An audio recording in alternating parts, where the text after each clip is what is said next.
السلام علیکم۔ میں بے اولاد تھی۔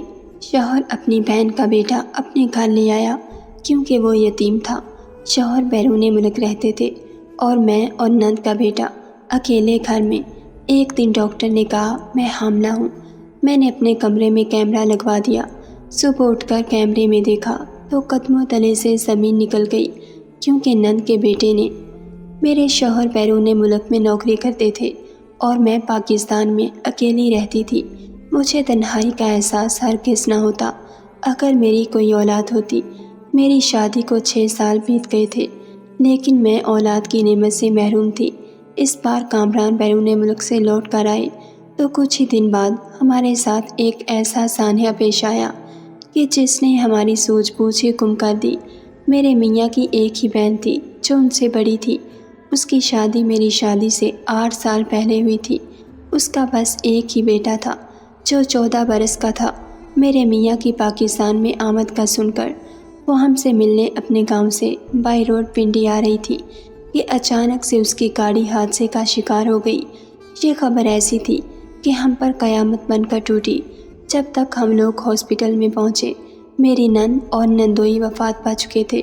ان کا بیٹا زندہ بچ گیا تھا لیکن اسے چوٹیں آئی تھیں۔ میرے میاں کے والدین پہلے ہی وفات پا چکے تھے۔ بس ایک بہن ہی تھی، وہ بھی وفات پا گئی۔ میرے شوہر تو چپ سے ہو گئے تھے۔ بہت بڑا صدمہ تھا جو ہمیں ملا تھا۔ میں خود بہت رنجیدہ تھی۔ پھر رامس بھی گمسم سا ہو چکا تھا۔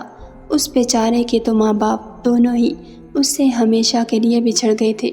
میں کبھی اسے دلاسا دیتی تو کبھی اپنے شوہر کو۔ 1 مہینہ ہمارا اسی غم میں ہی گزرا تھا۔ رامس کا ہمارے علاوہ اور کوئی نہ تھا، اسی لیے میرے شوہر نے اپنے بھانجے کا اسکول کا داخلہ پنڈی میں ہی کروا دیا۔ وہ 9ویں جماعت کا طالب علم تھا۔ میرے شوہر 1 مہینے بعد ہی واپس پردیس لوٹ گئے۔ میں اور رامس اکیلے ہی گھر پر ہوتے تھے۔ وہ بہت اداس رہتا تھا۔ میری کوشش ہوتی کہ میں اسے اس غم سے باہر نکالوں لیکن میں جب بھی اس سے بات کرتی تو وہ مجھے ٹھیک سے جواب نہ دیتا۔ اس کا رویہ مجھ سے نہ جانے کیوں اکھڑا اکھڑا سا رہتا تھا۔ حالانکہ میری کوشش یہ ہوتی کہ وہ مجھ سے باتیں کیا کرے، مجھے اپنی ماں سمجھے، چلو اس بہانے میری ممتا کی کمی بھی پوری ہو جائے۔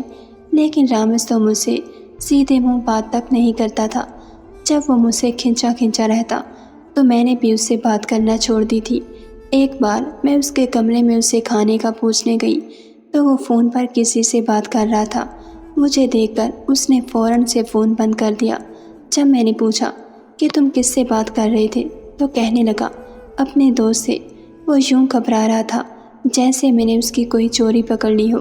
میں نے کہا آ کر کھانا کھا لو۔ وہ نہ جانے کیوں مجھ سے اپنا موبائل چھپا رہا تھا۔ مجھے اس پر کچھ شک سا ہونے لگا۔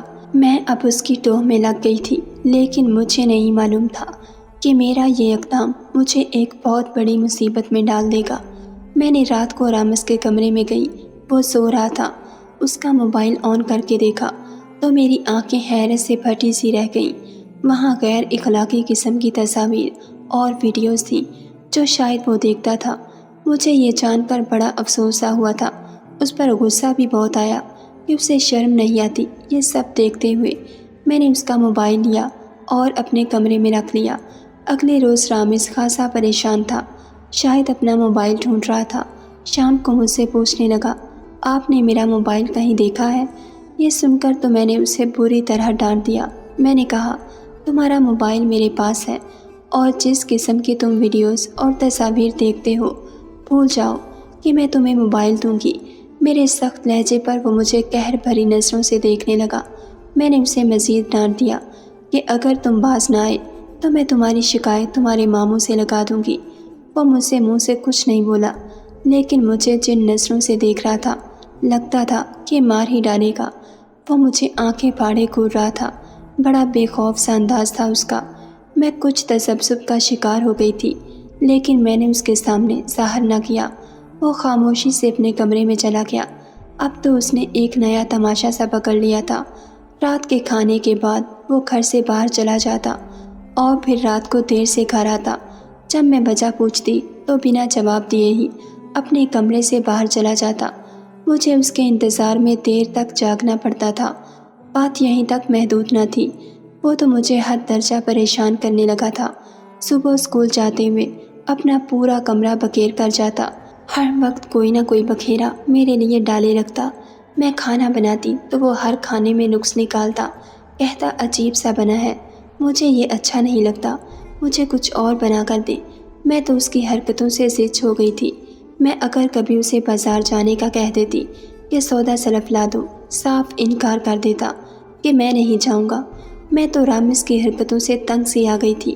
عجیب لڑکا تھا، ضدی اور اڑیل قسم کا۔ میری بات ماننا تو دور، وہ سننا بھی گوارا نہ کرتا تھا۔ اور ایک بات تو حد ہی ہو گئی تھی، میں رات کو نیند سے جاگی تھی، پیاس کی وجہ سے۔ میرا حلق خشک تھا۔ جب میں پانی پینے باہر لاؤنج میں آئی تو رامز ٹی وی لگائے بےہودہ سی انگریزی فلم میوٹ کر کے دیکھ رہا تھا، ساتھ میں سگریٹ پی رہا تھا۔ اسے شاید میرے کمرے سے باہر آنے کی امید نہ تھی، اسی لیے بے فکر تھا۔ لیکن مجھے دیکھ کر یک دم سے نروس ہو کر کھڑا ہو گیا، سگریٹ والا ہاتھ اپنے پیچھے چھپا گیا۔ لیکن میں یہ سب دیکھ چکی تھی، میرے تو تلوؤں پر لگی اور سر پر جا کر بجھی تھی۔ یہ لڑکا تو بگڑتا ہی جا رہا تھا۔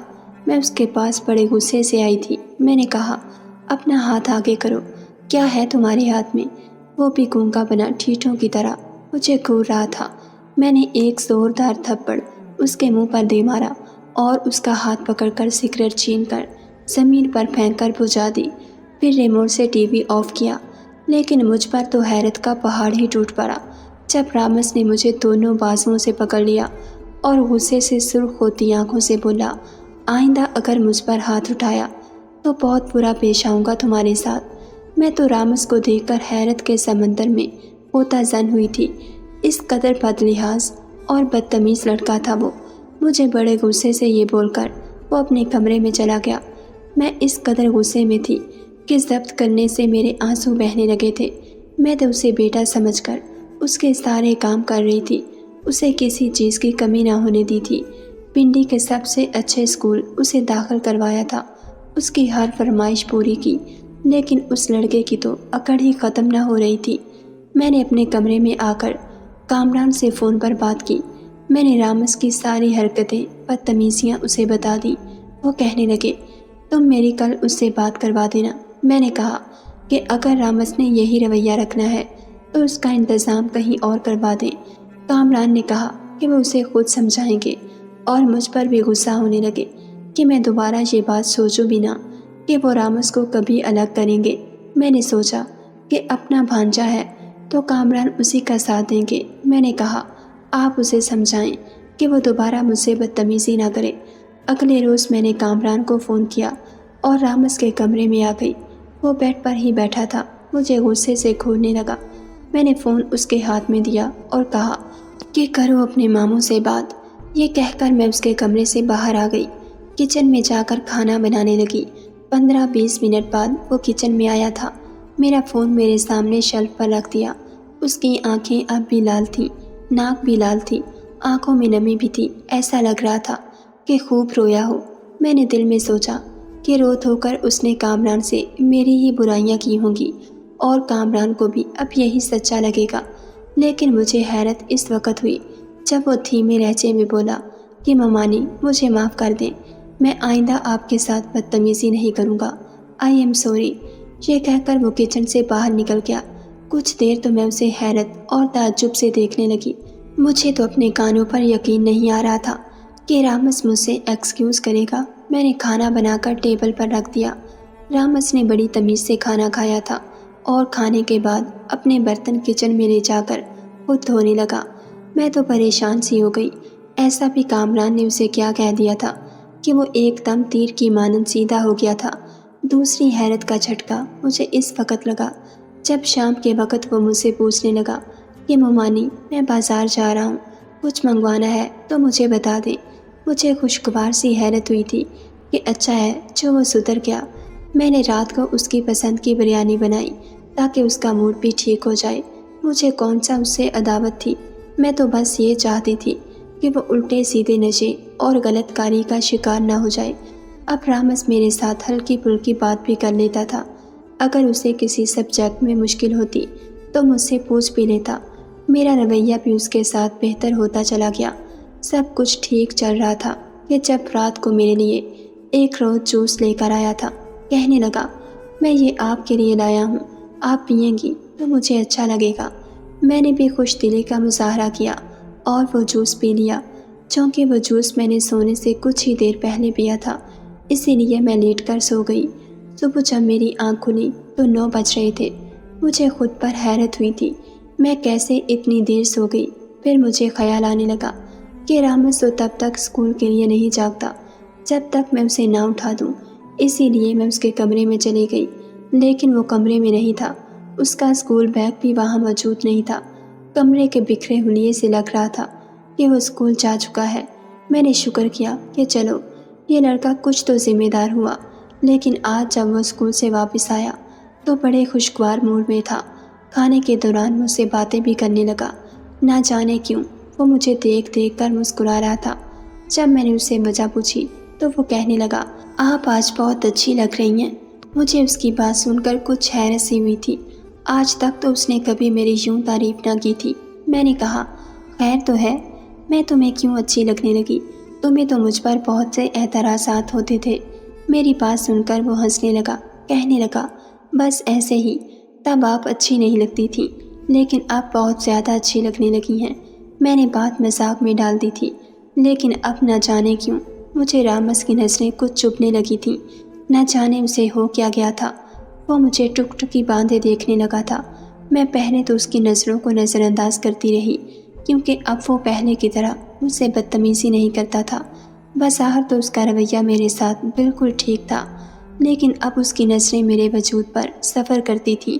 میں اب اس سے کترانے لگی تھی۔ وہ 14 سال کا تھا، لیکن اس کی نظروں کی تیزی کسی بے باک مرد جیسی ہوتی جا رہی تھی۔